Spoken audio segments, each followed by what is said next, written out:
Hello everyone. तो हम करें एम्प्लॉयबिलिटी स्किल फर्स्ट ईयर के बहुत ही इंपॉर्टेंट क्वेश्चन और क्लास नंबर है 12 और टॉपिक आज के हमारी क्लास का होने वाला है लेवर्स लॉ।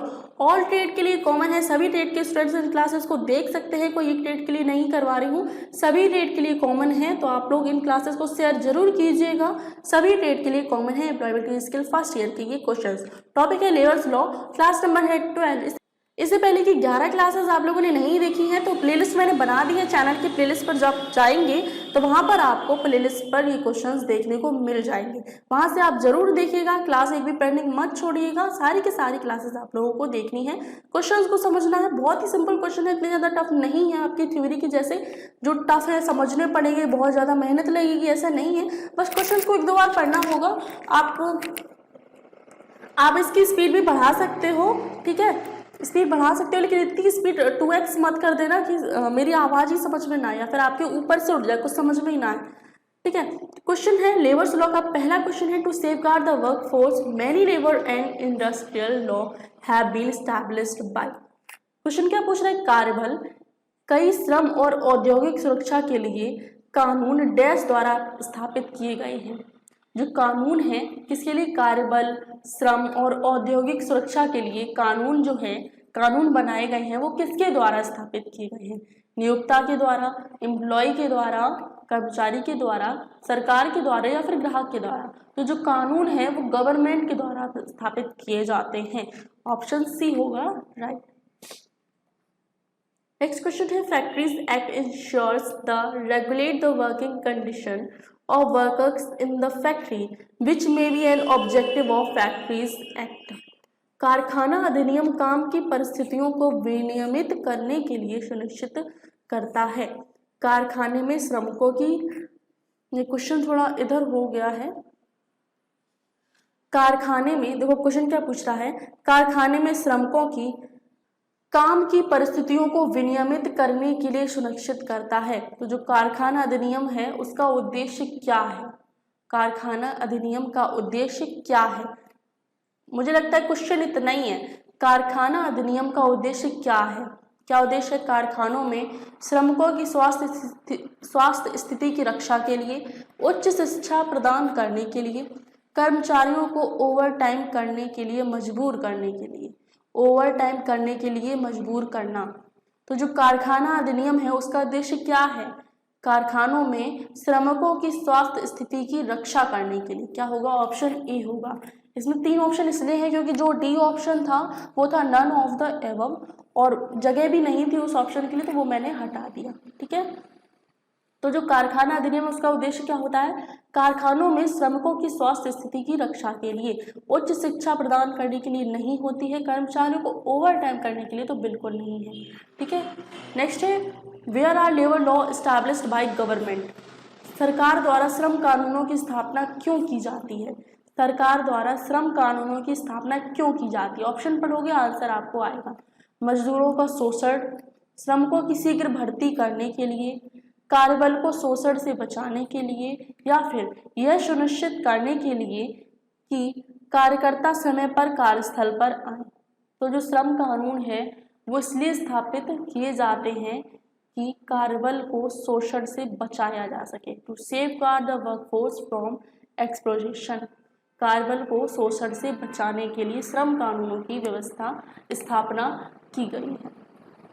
नेक्स्ट है, which of the following is not a part of employees right. निम्नलिखित में से कौन सा कर्मचारी अधिकारों का हिस्सा नहीं है, कर्मचारी अधिकारों का यानी कर्मचारियों को जो अधिकार होते हैं इनमें से वो नहीं है, प्रमोशन, सेफ्टी, बोनस या फिर एंटरटेनमेंट। आंसर आपको पता है क्या होगा, आंसर होगा एंटरटेनमेंट।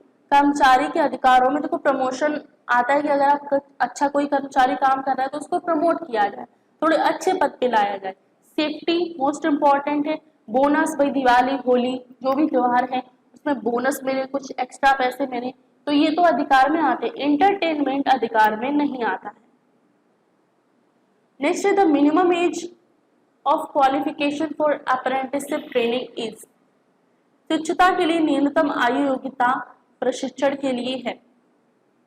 केवल क्वेश्चन इतना है कि शिक्षुता के लिए न्यूनतम आयु कितनी होनी चाहिए। जस्ट अभी 9वीं जो क्लास थी हमारी 9वीं क्लास थी उसमें हमने पढ़ा था कि शिक्षता के लिए न्यूनतम आयु कितनी होनी चाहिए, 18 साल, 14 साल, 21 साल या फिर 15 साल। आप जो क्लासेस को देख रहे हैं वो तो आंसर दे रहे हैं, रेगुलर जो क्लासेस अटेंड कर रहे हैं उनको तो पता है कि आंसर क्या है, 14 साल है। ऑप्शन बी है 18 साल। मोस्टली अगर लोगों के दिमाग होगा सबसे पहले मन में ख्याल आएगा कि 18 साल, लेकिन 18 साल नहीं है, अब 14 साल हो गई है। 14 साल आपकी न्यूनतम आयु है अप्रेंटिसशिप करने के लिए, ठीक है। Next the stipend of apprenticeship are based on. Apprenticeship का स्टाइपेंड जो होता है वो किस पर आधारित होता है? अप्रेंटिसशिप स्टाइपेंड मतलब आपका जो वेतन बोल, अप्रेंटिसशिप जो अगर आप करोगे अप्रेंटिसशिप, ठीक है, अप्रेंटिसशिप आप करोगे तो जब आप अप्रेंटिसशिप के दौरान आपको मंथली का, महीने का आपको स्टाइपेंड मिलेगा, यानी कि वेतन मिलेगा। स्टाइपेंड वही होता है, ठीक है, स्टाइपेंड्स वही होता है, यानी कि वेतन मिलता है। तो जो वेतन है वो आपको किस पर आधारित होगा, किस पर आधारित होता है? आपके जेंडर पे देख के कि लड़का है या लड़की है, मेल है या फीमेल है, या फिर जात के आधार पर कि किस जाति का है, या फिर रिलीजन धर्म के आधार पर, या फिर एजुकेशन क्वालिफिकेशन के आधार पर, आपकी शैक्षणिक योग्यता के आधार पर। क्या होगा? ऑप्शन सी होगा ना। जेंडर देखो नहीं हो सकता, कास्ट नहीं हो सकती, रिलीजन नहीं हो सकता, बचा क्या? एजुकेशन क्वालिफिकेशन बचा ना, ऑप्शन सी होगा राइट। नेक्स्ट है हु आल्क। अरे ये गाड़ियां मैं क्या बताऊं, मतलब मेरा घर इतने रोड के किनारे है, बिल्कुल एक तो तिराहा है, जितनी भी गाड़ियां निकलती है ना हमेशा हॉर्न बजा के निकलती है, कुछ तो गाना बजा के भी निकलती है, सुनने को मिला होगा आपको, ठीक है। तो मैं बहुत कोशिश करती हूँ कि आवाज ना आए, लेकिन आवाज आ ही जाती है। अगर आवाज बिल्कुल नॉइस फ्री अगर आपको क्लास देखनी है तो उसके लिए मुझे उठना पड़ेगा कितने बजे, रात के 1 से 3 बजे के बीच में। रात के 1 से 3 बजे के बीच में मुझे रिकॉर्डिंग करनी होगी, क्योंकि उस टाइम इन 2 घंटों के बीच में एक भी गाड़ी नहीं निकलती है, वो भी रात को 1 से 3 बजे के बीच एक भी गाड़ी नहीं निकलती, तब मैं रिकॉर्डिंग करूं। लेकिन मैं करती हूँ दोपहर में रिकॉर्डिंग, ठीक है, तो इस वजह से वो गाड़ियां निकलती रहती हैं। अब 2 घंटे का टाइम मिलता है रात में, वो भी तो मैं इतना नहीं करती हूँ। मैं नींद से कोई कॉम्प्रोमाइज नहीं, नींद में पूरी लेती हूँ, मजाल है किसी की जो मुझे बीच में उठा दे, कभी नहीं। मैं रात में तो बिल्कुल बीच में नहीं उठती, कुछ भी हो जाए। हाँ, तो क्या क्वेश्चन है? Who all covered under employees state insurance act. Question इसमें क्या पूछ रहा है? कर्मचारी राज्य बीमा अधिनियम के अंतर्गत कौन कौन आते हैं? कर्मचारी राज्य बीमा अधिनियम, कर्मचारी राज्य बीमा अधिनियम के अंतर्गत कौन कौन आते हैं? आकस्मिक कर्मचारी, कैजुअल एम्प्लॉयज, टेम्पररी एम्प्लॉयज यानी कि अस्थायी कर्मचारी, कॉन्ट्रैक्ट यानी कि संविदा कर्मचारी, या फिर ऑल ऑफ द एबव। अब जो स्टार्टिंग से जिन्होंने पहली क्लास अगर देखी है या फिर सारी की सारी क्लासेस देखी है इससे पहले, उनको पता होगा। मैंने एक आपको ट्रिक बताई थी एम्प्लॉयबिलिटी स्किल फर्स्ट ईयर में, अगर आपके सामने ऑप्शन आता है ऑल ऑफ द एबव, ये वाला ऑप्शन, तो 98% आपका ये ऑप्शन सही होगा, ठीक है। इसका मतलब ये नहीं कि आपको क्वेश्चन भी नहीं पढ़ना है और ऑप्शन भी नहीं पढ़ना है। अपनी क्लैरिफिकेशन के लिए, अपनी संतुष्टि के लिए एक बार उन क्वेश्चन को और ऑप्शन को जरूर पढ़ना, भले ही उसका answer all of the above हो, लेकिन ऑप्शन को आपको जरूर पढ़ना है, ठीक है। कर्मचारी राज्य बीमा अधिनियम जो है वो आकस्मिक कर्मचारी, अस्थायी कर्मचारियों, संविदा कर्मचारी, इन सभी के लिए है। ये सभी लोग इस अधिनियम के अंतर्गत आते हैं। क्या होगा? उपयुक्त सभी। नेक्स्ट है stipends are provided based on the educational qualification and the nature of the industry. अभी मैंने क्या बताया था कि जो स्टाइपेंड्स होता है वो आपके एजुकेशन क्वालिफिकेशन पर निर्भर करता है। तो इसमें क्वेश्चन क्या पूछ रहा है? शैक्षिक योग्यता और औद्योगिक की प्रकृति के आधार पर जो वर्तिका है, जो वजीफा है, या फिर आपका जो वेतन है वो प्रदान किया जाता है। कैसा? सालाना, साप्ताहिक, मासिक या फिर रोज। आपको जो वजीफा, या फिर वजीफा बोलो तो वजीफा नहीं, उसको बोल सकते हैं वर्तिका, यानी कि एक टाइप सैलरी मिलेगी, स्टाइपेंड जिसको बोलते हैं। स्टाइपेंड्स है आपको अप्रेंटिसशिप के दौरान स्टाइपेंड्स मिलता है।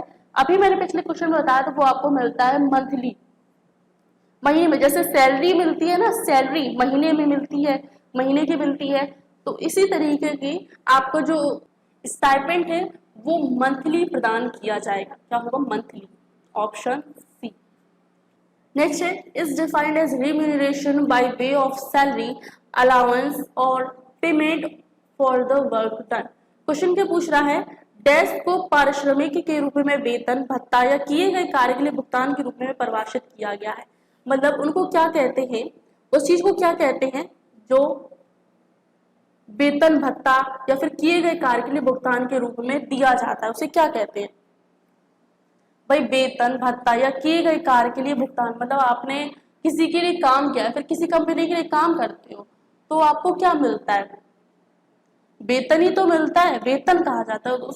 उसको क्या कहते हैं, भुगतान के रूप में जो दिया जाता है उसको क्या परिभाषित करते हैं, किस तरीके से परिभाषित करते हैं, उसे कहते हैं वेतन। बोलते हैं ना हमें वेतन मिला या फिर कितना वेतन आया इस महीने का, तो उसको क्या बोलते हैं, वेतन ही तो बोलते हैं। क्या होगा, ऑप्शन बी होगा, वेतन। नेक्स्ट है the employers contribution towards EPF is insured through the EPF के लिए नियोक्ताओं का योगदान डैश के माध्यम से सुनिश्चित किया जाता है। अब इसमें देखो, ईपीएफ के लिए नियोक्ताओं का योगदान डैश के माध्यम से सुनिश्चित किया जाता है। Employees provided fund act, employer permanent fund act, employees provisional fund act या फिर एम्प्लॉयर प्रोविजनल फंड एक्ट। क्या होगा, एम्प्लॉयज प्रोविडेंट फंड एक्ट के माध्यम से सुनिश्चित किया जाता है, employees provident fund act. Next है one problem regarding wages in the Indian social system is the dash in India. भारतीय सामाजिक व्यवस्था में मजदूरी के संबंध में एक समस्या भारत में डैश है। भारतीय सामाजिक व्यवस्था में मजदूरी के संबंध में एक समस्या है जो भारत में है, वो कौन सी समस्या है, लिंग वेतन अंतर, लाभ, घरेलू हिंसा या फिर कर। क्या होगा, वो होगा gender pay gap. Option A gender pay gap, लिंग वेतन अंतर। Expansion of POSH is, POSH का विस्तार क्या है, POSH, इसका विस्तार क्या है, इसका विस्तार होता है प्रिवेंशन ऑफ सेक्सुअल हैरेसमेंट, यौन उत्पीड़न रोकथाम। प्रिवेंशन ऑफ सेक्सुअल हैरेसमेंट होगा पॉस का विस्तार रूप। नेक्स्ट है sexual harassment is a hazard encountered in workplace across the world that. यौन उत्पीड़न दुनिया भर के कार्यस्थलों में एक ऐसा खतरा है जो कामकाजी जीवन की गुणवत्ता को कम करता है या फिर महिलाओं की भलाई के लिए है या फिर लैंगिक समानता को कमजोर करता है या फिर उपरोक्त सभी। तो जो यौन उत्पीड़न है वो दुनिया भर के कार्यस्थलों में एक ऐसा खतरा है जो कामकाजी जीवन की गुणवत्ता को कम भी करता है, महिलाओं की भलाई के लिए, लैंगिक समानता को कमजोर करता है। क्या होगा, all of the above. Next, according to the POSH act sexual harassment includes, POSH अधिनियम के अनुसार, अभी हमने पॉस का फुल फॉर्म पढ़ा था, तो उस अधिनियम के अनुसार यौन उत्पीड़न में शामिल है, इनमें से यौन उत्पीड़न में शामिल है। अब आप कहोगे all of the above madam ji answer है, हाँ आंसर है इसका, बिल्कुल सही हो आप, बिल्कुल सही हो, लेकिन आपको ऑप्शन भी तो पढ़ना बनता है ना। तो यौन उत्पीड़न में शामिल है अवांछित यौन रूप से हुआ व्यवहार, अभद्र और अनावश्यक टिप्पणी या फिर अवांछित स्पर्श। क्या होगा, ऑल ऑफ द एबव, ये सभी आते हैं यौन उत्पीड़न में। नेक्स्ट है the workman compensation act provided for payment of compensation to. Question पूछ रहा है कामगार मुआवजा अधिनियम डैश को मुआवजे के भुगतान का प्रावधान करता है। कामगार मुआवजा अधिनियम जो है वो डैश को मुआवजे के भुगतान का प्रावधान करता है। इसको कामगार और उनके आश्रितों को, केवल काम करने वालों को या फिर केवल आश्रितों को या फिर इनमें से कोई नहीं। ये ऑप्शन तो 100% आपका एम्प्लॉयबिलिटी स्कीम फर्स्ट ईयर में किसी भी क्वेश्चन का आंसर ये नहीं होगा, ठीक है। तो जो अधिनियम है वो कामगार और उनके आश्रितों को उनके मुआवजे के भुगतान का प्रावधान करता है। Next, the first step in establishing social justice is to protect. Question पूछ रहा है सामाजिक न्याय की स्थापना में पहला कदम सुरक्षा करना है। किसकी, सामाजिक न्याय की स्थापना में पहला कदम सुरक्षा करना है, इनमें से किसकी, सुरक्षा करना है। पहला कदम किसकी सुरक्षा करना है? अमीर की, नियोक्ता की, कस्टमर की, या फिर जो अपनी रक्षा नहीं कर सकते? क्या होगा? जो अपनी रक्षा नहीं कर सकते। ऑप्शन डी होगा, जो अपनी रक्षा नहीं कर सकते। Those who can't protect themselves. Next है, in attending international conformity test has played an important part. अंतरराष्ट्रीय एक रूपता प्राप्त करने में डैश ने महत्वपूर्ण भूमिका निभाई है। इनमें से किसने अंतरराष्ट्रीय एक रूपता प्राप्त करने में बहुत ही महत्वपूर्ण भूमिका निभाई है? वो है International Labour Organization. International Labour Organization. Next है, labour law help the employees to improve their social status by boosting the. श्रम कानून डैश को बढ़ावा देकर कर्मचारियों को उनकी सामाजिक स्थिति में सुधार करने में मदद करते हैं। जो श्रम कानून है वो को बढ़ावा देकर कर्मचारियों को उनकी सामाजिक स्थिति में सुधार करने में मदद करते हैं। काम करने के घंटे को बढ़ावा देकर, या फिर उनके हौसले को बढ़ावा देकर, या फिर उनके प्रॉफिट को बढ़ावा देकर, या फिर उनकी हानि को बढ़ावा देकर। क्या होगा? उनके हौसले को बढ़ावा देकर कर्मचारियों को उनकी सामाजिक स्थिति में सुधार करने में मदद करते हैं। ऑप्शन बी होगा इसका राइट आंसर। नेक्स्ट, हाँ, आज क्लास जो हमारा लेबर लॉ था हमारा जो टॉपिक, वो इन्हीं 18 क्वेश्चंस के साथ हो गया है पूरा का पूरा कंप्लीट। ठीक है, और नेक्स्ट हमारा जो 12 नंबर क्लास होगी वो होगी ओशी। ठीक है, टॉपिक हमारा होगा ओशी, और बहुत ही इंपॉर्टेंट क्वेश्चन। मैं हमेशा आप लोगों को बोलती हूँ कि बहुत ही इंपॉर्टेंट क्वेश्चन है। पिछले 3 साल से जहां तक मैंने इन क्वेश्चंस को देखा है, इसी तरह के क्वेश्चन पूछे गए हैं। एम्प्लॉयबिलिटी स्किल के क्वेश्चन चेंज हो गए हैं फर्स्ट ईयर के। ठीक है, ये बात आप ध्यान रखिएगा। ठीक है, और जितने भी हमारे कोपा ट्रेड के स्टूडेंट्स हैं उनकी क्लासेस हो चुकी हैं। कोपा ट्रेड के स्टूडेंट्स हैं उनके लिए आपको क्लासेस मिल जाएंगे, प्लेलिस्ट पर मिल जाएंगे। नहीं मिलती है तो आपको कमेंट कीजिएगा वीडियो के नीचे। ठीक है, आपको वहां पर आपको पर्सनली प्रोवाइड कराई जाएगी प्लेलिस्ट। ठीक है, तो आप लोग जरूर इन सभी क्लासेस को देखिएगा। आगे आने वाली क्लासेस के लिए चैनल को सब्सक्राइब कर दीजिए, और पिछली जो क्लासेस आपने अगर देखी नहीं है, अभी तक छूटी हैं, पेंडिंग में है, उनको आप लोग जरूर देखिएगा। क्लासेस मत छोड़िए। क्या है, आपकी लगभग से लगभग 20 से 30 मिनट की क्लासेस होती है 24 घंटे में। आप 24 आवर्स में, एक तो आप 6 से 8 घंटे सोते होगे, वो ठीक है। अब आपके पास कितने घंटे बचे? आपके पास बचे हैं कितने? 15 से 16 घंटे। ठीक है, 15 से 16 घंटे में आप क्या 30 मिनट अपनी पढ़ाई के लिए नहीं निकाल सकते हो? 30 मिनट आप अपनी पढ़ाई के लिए नहीं निकाल सकते हो? बढ़िया तरीके से पढ़िए, एग्जाम की तैयारी बढ़िया तरीके से कीजिए। ना सिर्फ पास होने के लिए, अच्छे नंबरों से पास होने के लिए आप इन क्लासेस को देखिए, क्लासेस को पढ़िए, बहुत ही ध्यान से पढ़िए। और इनकी प्लेलिस्ट आपको स्क्रीन पर शो हो रही होगी एम्प्लॉयबिलिटी स्किल की। अगले टॉपिक पे मिलते हैं। ओशी हमारा होगा टॉपिक, और रोज हम करते हैं संडे को छोड़ के रोज हमारी एम्प्लॉयबिलिटी स्किल की क्लास होती है शाम के 4 बजे।